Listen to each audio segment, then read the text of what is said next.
My name is Nancy Alvarez. I'm 32 years old, and I teach fourth grade. My life has always been quiet, almost painfully ordinary. But if there's one thing I've learned, it's that ordinary can be ripped apart in a heartbeat, especially when your family is the one holding the knife. A few weeks ago, I took a short trip with my boyfriend, Ethan. Nothing extravagant. We both have modest jobs. He works as a dental hygienist, and I spend most of my evenings buried under stacks of spelling tests. We saved, split the costs, and rented a tiny cabin outside of Boulder. We hiked, laughed, drank cheap craft beer, and took a few photos against the snowy mountain backdrop. It wasn't about showing off, it was about us, our space, our peace. Apparently, that was my crime. I didn't post anything, but my cousin did. An innocent Instagram story, a shot of me and Ethan grinning, with wind-chapped cheeks, bottles in our hands. Within 2 days, the calls started. First from Tara, my sister. "You're so selfish, Nancy. Do you even think about us?" Then from Matt, my older brother. "You've changed. Don't forget who's always been there for you." And finally, the heaviest blow from my mother. She didn't yell. She never needs to. Her guilt is sharper than any raised voice. "We've always been there for you, Nancy. But the moment you get a little free time, you run away like we don't exist. Run away. Like a weekend in the woods was an escape from prison instead of a break from exhaustion." I ignored most of it. Families have their storms. I told myself this one would pass. It always did. Or at least, it used to. Then came the phone call. Thursday evening. My mother's voice was unnervingly cheerful. Too cheerful. "Come on Sunday," she said. "We're having a barbecue. Just family. Just family." That last phrase pricked at me like a thorn. Just family. Lately, that phrase had started to feel like code, like I was only family when it suited them. Still, I agreed. Against my better judgment, against Ethan's wary look when I told him.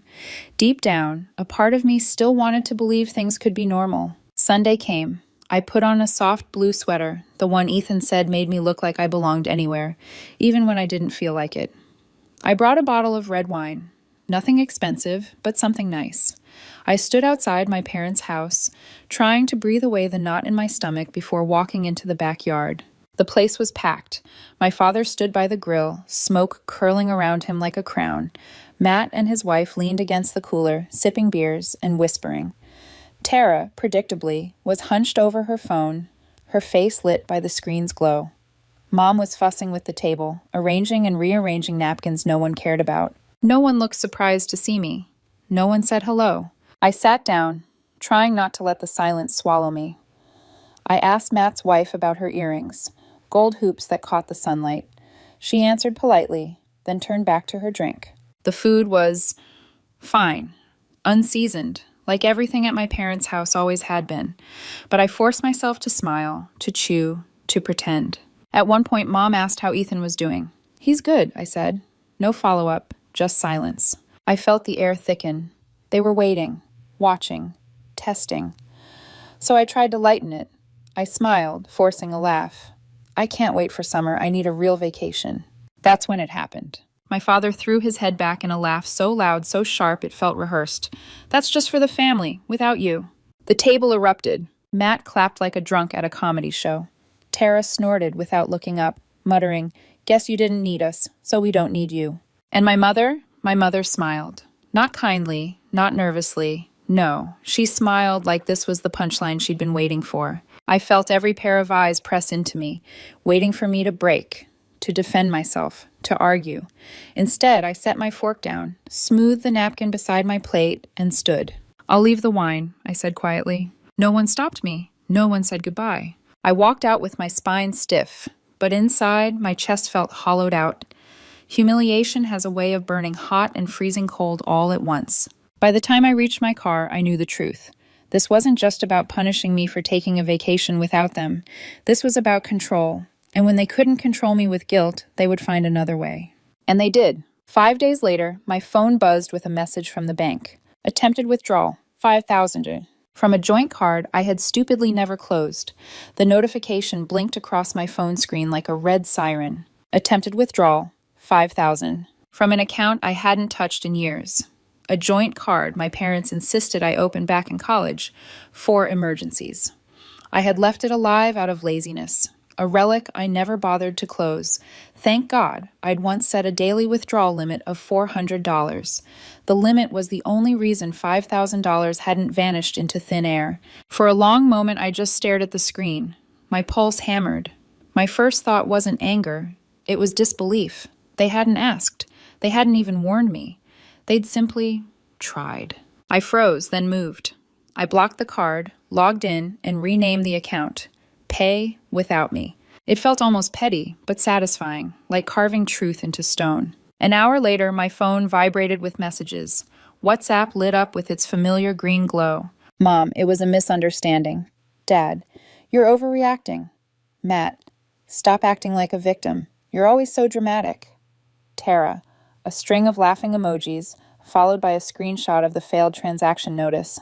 The casual cruelty of it sliced deeper than I expected. My family stealing from me, then laughing when caught. It was too absurd to even fight. I typed one word back. Okay. That was it. No explanations. No begging for them to see reason. No fuel for their fire. I thought that would end it. It didn't. 3 days later, Ethan and I pulled into the apartment parking lot after grabbing takeout. I carried a bag warm with fried rice, and Ethan balanced a carton of soup against his chest. We were still joking about which of us would cave first to the smell. But when I slid the key into my door, I noticed the latch. It wasn't broken. It wasn't forced. It was simply unlocked. I pushed the door open. My stomach plunged. Inside, standing in my living room as if it belonged to them, were my parents and my sister.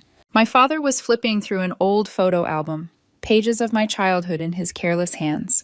He looked up briefly, no guilt in his eyes, as though I'd walked into his house. My mother stood beside a bag she'd clearly brought, papers, snacks, folders, as if she was planning to stay a while. Tara had her shoes off, stretched across my couch, scrolling through her phone like a bored teenager waiting for an Uber. I dropped the bag of food onto the counter. What are you doing here? No yelling, no panic, just confusion, and a fury blooming behind my ribs. Mom smiled, as if this intrusion was the most natural thing in the world. We needed to talk. You didn't answer, so we came. I clenched my jaw. I wasn't answering because you tried to take $5,000 from my account. She waved that off like it was nothing more than spilled coffee. It was for the holidays. You're still part of this family, Nancy, like it or not. Ethan shifted behind me, his grip tightening on the soup carton. His silence was heavy with unease. My father closed the album and leaned back in the chair, his voice low and sharp. You've been different since you started dating him. Selfish, acting like we're a burden. Tara smirked without lifting her gaze from her phone. She's always been flaky. Colorado just proved it. Heat flared across my face. That trip, the simple cabin in Boulder, had become their weapon. Ethan finally spoke, his voice calm but firm. You broke into her apartment. That's not okay. Mom's head snapped toward him, her eyes colder than I'd ever seen. This is family business, she hissed. For a second, I stood frozen, the weight of 1,000 childhood silences pressing against me. The little girl who used to swallow her words to keep the peace wanted to retreat. But I wasn't 8 anymore. I stepped forward. No, you don't get to decide that. This is my home. Dad's voice hardened. You owe us, Nancy, a vacation. After abandoning us, it's the least you can do. The words landed like a slap. Oh, as though my love was currency they'd already spent. Something inside me snapped. Get out. Mom tried guilt. We raised you. Dad tried sarcasm. You've changed so much. Tara muttered. Ethan must really enjoy this drama. But I didn't care. I opened the door wide and pointed to the hall. Leave now. They hesitated, shuffling, exchanging glances as if waiting for me to back down. When I didn't, they filed out one by one. My mother lingered last. She turned at the threshold, her face twisted into a smile that didn't reach her eyes. You're going to regret this, she said softly. The door clicked shut behind them. I locked it, my hands trembling. Ethan set the soup on the counter and gently pulled me into his arms. This isn't normal, Nancy. My throat tightened. I know. That night, I didn't sleep. I lay awake, replaying the way my father's laugh had carried over the barbecue table, the way my mother had stood in my living room like she was doing me a favor, the way Tara's smirk felt carved into my memory. It wasn't just about money, it was about control, and they weren't going to stop. The next morning, I picked up my phone, scrolled through my contacts, and pressed call. A voice answered almost immediately, calm and unsurprised. Nancy, I was wondering when you'd reach out. It was Aunt Denise, my mother's estranged sister, the black sheep of the family. I saw the group chat screenshots, Pierre, she said. There are things you need to know. That was the moment everything began to change. Aunt Denise hadn't been part of family gatherings for years. When I was little, Mom used to hiss her name like it was a warning label. Unstable, toxic, drama queen. But Denise was the only one who ever slipped me birthday cards with $20 bills inside. The only one who remembered to ask about school plays or spelling bees. So when she said, "Come over tonight," I didn't hesitate. Her house sat tucked at the end of a quiet street, a small place she'd inherited from Grandma. The porch light glowed steady, not too bright, not too dim. I knocked, heart thudding. Denise opened the door with a smile that didn't feel fake. "Get in here," she said, ushering me into a living room that smelled faintly of cinnamon and old paper. Her shelves were stacked with boxes and files, labeled in her careful handwriting. I hadn't even taken off my coat when she handed me a manila folder. "Your mother's been running the same game for years. You're just the latest target." Inside were printouts of text messages, photocopied emails, and bank transfers. My breath caught as I scanned them. 2012, a $10,000 loan from Denise to my parents for roof repairs. Same month, photos of them on a cruise ship, cocktails in hand. 2015, screenshots of Mom's emails begging for help with utilities, dated days before a shopping spree receipt from an upscale boutique. "They told the family I lied," Denise said, her eyes sharp, "said I had memory problems. When I pushed back, they called me unstable. And everyone believed them, because your mother knows how to smile while she's lying." It felt like swallowing sand. My hands trembled as I set the papers down. "I tried to step back quietly," Denise continued, pouring us each a glass of wine. "Then I tried lawyers, but the family took her side. She's the sweet one, the martyr. I'm the crazy sister. That's the story they tell." I looked at her across the table, feeling the weight of her words settle into me. For the first time in months, maybe years, I didn't feel insane. "They're never going to stop, Nancy," she said softly. "Not until you make them." Her voice had steel in it, but also something else. Warning, maybe even care. "What do I do?" I whispered. "We cut ties," she said. "Legally, completely. No strings left for them to pull. But if we do this, you need to be ready. They won't just hate you. They'll escalate." I thought of my mother's smile as she stood in my living room, my father's laugh at the barbecue, Tara's smirk, sharp as broken glass. "I'm ready," I said. The plan wasn't flashy. No dramatic showdown. Denise had a friend in financial compliance, a woman who knew her way around loopholes and legal protections. With her help, I spent the next week combing through my life like a surgeon cutting out a tumor. I closed every dormant account, changed every password, removed my parents from insurance policies, emergency contacts, anything that could tether them to me. It was exhausting, meticulous work, and with every form I signed, every phone call I made, I felt something loosening in my chest. When it was done, I didn't call them. I didn't explain. I didn't justify. I sent one screenshot to the family WhatsApp. The closed account balance, renamed in bold black letters, "Pay without me." No caption, no explanation. The silence lasted barely 5 minutes. "Tara." "Matt." "Are you having some kind of breakdown?" "Mom." 3 missed calls in a row. "Dad." Nothing. I ignored them all. Denise wasn't done. A few nights later, she slid another folder across her table. This one was thinner, but its contents heavier. Glossy photos of my parents in casinos, clinking glasses in bars, posing on a balcony in Aruba. Each picture date-stamped. Each one taken during months they'd sworn they couldn't make rent. Months they'd asked me for help with groceries. I recognized the outfits. I remembered the messages. "You see it now," Denise said. "The pattern. They live how they want. And when the bills come due, they make you their safety net." I stared at the photo of Mom laughing on a beach chair, drink in hand, and something inside me hardened. I didn't post everything. Just one photo. Mom and Dad standing on that balcony in Aruba, sunglasses reflecting a sky so blue it looked fake. Caption: "Sometimes the people who call you selfish are just mad you stopped funding their lifestyle." No tags, no names. I didn't need to. The explosion was immediate. My cousin Mia DM'd me. "Wait, is this about your parents?" My aunt called me. "Disrespectful. You're humiliating your family." Tara posted a cryptic story. "Some people would rather destroy everything than admit they're wrong." Matt sent me a voicemail. I didn't even bother pressing play. but the silence that followed was worse, the quiet between storms. And then Ethan's voice cut through from the kitchen. Nancy, your mom's here. My stomach dropped. I looked out the window. Mom stood on the porch, her face carefully arranged in a mask of weariness, like she was the victim who had finally come to make peace.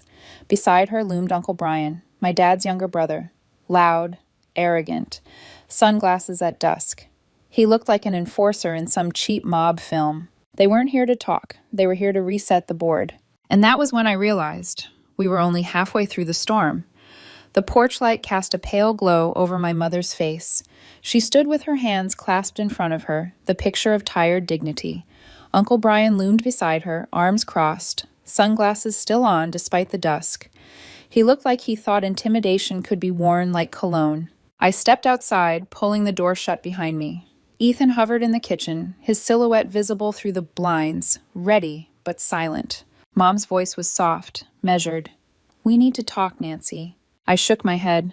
I don't think we do. Brian jumped in, his voice booming.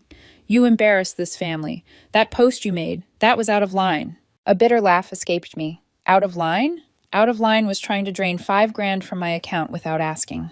Brian's jaw flexed. She made a mistake. I looked straight at him. No, she made a choice. And don't act like you didn't know about it. Mom lifted her hands in mock surrender as though she were caught between two warring nations. I didn't come to fight.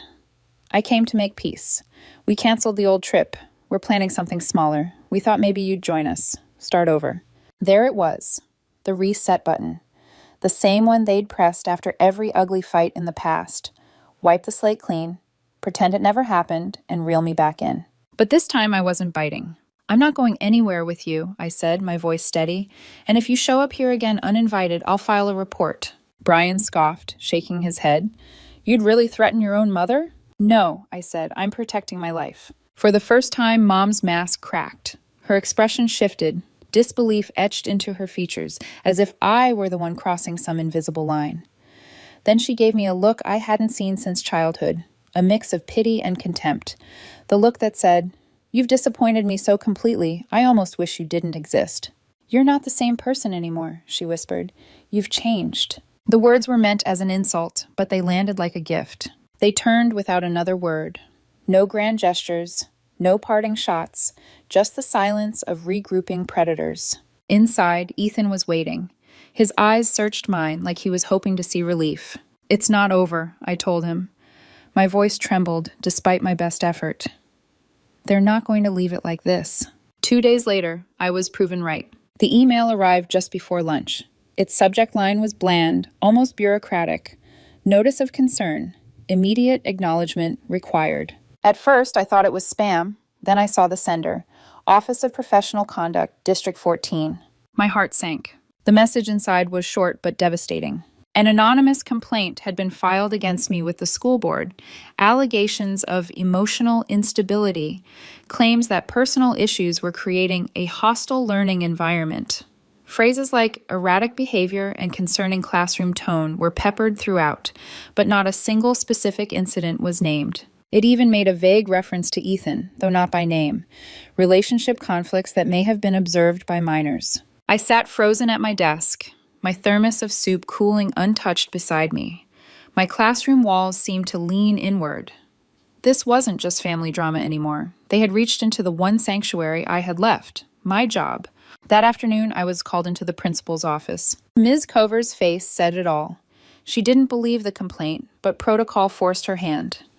You'll be under informal observation for now, she said gently. HR may want to speak with you. I know this isn't fair, Nancy, but it has to be documented. I nodded, numb. I understand. The walk back to my classroom felt endless. My students looked up at me with their wide, unknowing eyes, and I forced a smile I didn't feel. Inside, something was cracking. That night, Ethan met me at the door. He didn't even have to ask. I handed him the printed email. He read it once, jaw tightening, then set it down like it was poison. Who would do this? I didn't hesitate. They would. We called Denise. Her voice was quiet but steady. I told you, they don't stop, they escalate. For once, I didn't argue. I just said, You're right. A pause, then, It's time to end this, Nancy. No more half measures, we go all in. So we did. We spent the next 3 days piecing together everything. Every Venmo request labeled groceries, followed by vacation photos in Cancun. Tara's textbook request that turned out to be a Coachella down payment. Dad's urgent email about overdue car insurance paired with a receipt for a brand new flat screen TV. And, of course, the screenshot of the failed $5,000 withdrawal. I'd spent years ignoring these things, convincing myself peace was more important than keeping score. But now, score was all that mattered. We weren't going to send it to my parents, not to Tara, not to Matt.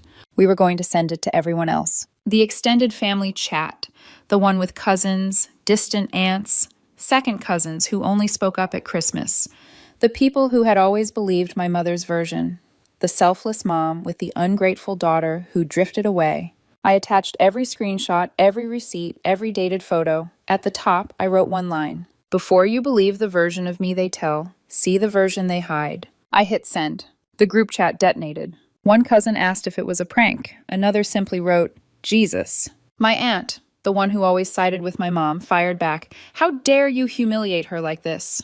Tara posted to her Instagram story, some people can't handle being called out, so they burn the whole tree down. And then silence, the kind that hums with what's coming next. When my phone buzzed again, it wasn't in the chat. It was Ethan's. He looked at me, his face pale. It's from your mom. I took the phone. 3 sentences glared back at me.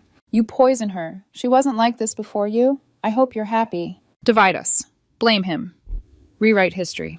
But Ethan didn't flinch. He looked me straight in the eyes and said, end it. All of it. Whatever you have to do. And for the first time, I felt it too. The resolve. The necessity. This wouldn't be loud. It would be final. I didn't answer my mother's message. I didn't rage, didn't block her, didn't even type a single period in reply. I just let it sit there, 3 sentences designed to poison the well between me and Ethan. But silence can be louder than any fight. That night I told Ethan, I'm done waiting for the next blow. I won't live my life bracing for impact. He nodded, his hand wrapping around mine. Then let's end it. For good. The next morning, Denise took me to meet her lawyer friend, Clara. She wasn't flashy. No billboards, no dramatic slogans. Just sharp eyes, quiet confidence, and a desk stacked with files that looked like they belonged to ghosts of families she'd already helped. Clara leafed through the pile of screenshots, emails, and photos I slid across the desk. She didn't flinch. Trespassing, attempted financial fraud, defamation via the school board complaint, she listed calmly. We'll file a no-contact order, temporary at first, but with this evidence, permanent won't be hard. And we'll report the apartment incident as criminal trespass. This isn't family drama, Nancy. This is a pattern of abuse. Her words hit me like cold water. I'd always told myself what my parents did was toxic, manipulative, unfair, but never allowed myself to call it what it was: abuse. Within a week, Clara had the temporary no-contact order filed. My landlord changed the locks, installed a camera over my door, and apologized as if he'd personally let wolves into my apartment. But the biggest revelation came when Clara's tech team traced the anonymous school board complaint. They followed the digital fingerprints right back to Tara's college IP address. She hadn't even bothered to cover her tracks. When Clara informed the district, they dropped the case immediately and cleared my record. No charges, no lingering suspicion, just gone. I didn't press further. I didn't need to. Tara had already handed me proof of everything rotten about them. With the legal protection in place, Ethan and I started looking for a new apartment. A fresh start. Clean walls, new keys. We found it. A modest 2-bedroom near a small park. Ethan loved the kitchen. I loved the sunlight pouring through the reading nook. It wasn't grand, but it felt like safety. Denise helped us pack. She wrapped Grandma's old mixing bowl in newspaper, her hands gentle like she was sealing a blessing inside it. As we turned in the keys to the old apartment, she squeezed my shoulder. That place was your first step away from them, she said softly. This is your first step forward. I didn't reply. I just breathed, and for the first time in months, my lungs didn't feel like they belonged to my parents. The first night in the new apartment, Ethan opened a bottle of cheap red, and we ate pizza cross-legged on the balcony floor. The air was warm, still. No buzzing phone, no incoming guilt bombs disguised as messages, just silence. Sweet, unbroken silence. I feel like I'm finally out of the house, I told him. Not just physically, out. Ethan smiled, that gentle kind of smile that makes your chest ache. You are. We sat in quiet for a long time, watching the streetlights flicker on. Then he said something that stopped me cold. You know, you're going to be a great mom someday. I turned, startled. He wasn't teasing. He wasn't saying it to make a point. He just said it, simple and true, like he saw something in me I hadn't dared believe. And in that moment, I realized something important. Every storm, every manipulation, every cruel laugh at a dinner table, every false accusation. They hadn't just tried to break me. They'd cleared the way, burned the dead wood. For the first time, I wasn't somebody's scapegoat. I wasn't the selfish daughter or the flaky sister. I was just Nancy, and that was more than enough. The next morning, I deleted the extended family group chat. Not left, deleted, gone. No ties, no chains, no windows left open for them to crawl through. A few cousins reached out privately. We hope we can still talk. I didn't reply, not out of cruelty, out of self-preservation. At school, my students welcomed me back with construction paper signs and stick figure drawings. Ethan framed one, a lopsided picture of me with big glasses and the words, Ms. A is the best. He hung it by the doorway where I'd see it every morning. For the first time in years, I slept deeply, real sleep, the kind where you don't wake up bracing for the next shoe to drop. Months later, I caught myself laughing in the kitchen with Ethan, the sun pouring across the counter. I wasn't thinking about my parents, not even about the scars they left. I was thinking about tomorrow, about us, about the life we were building that had nothing to do with guilt or manipulation or family traps. And I knew finally that the storm was over. Not because they stopped, because I ended it.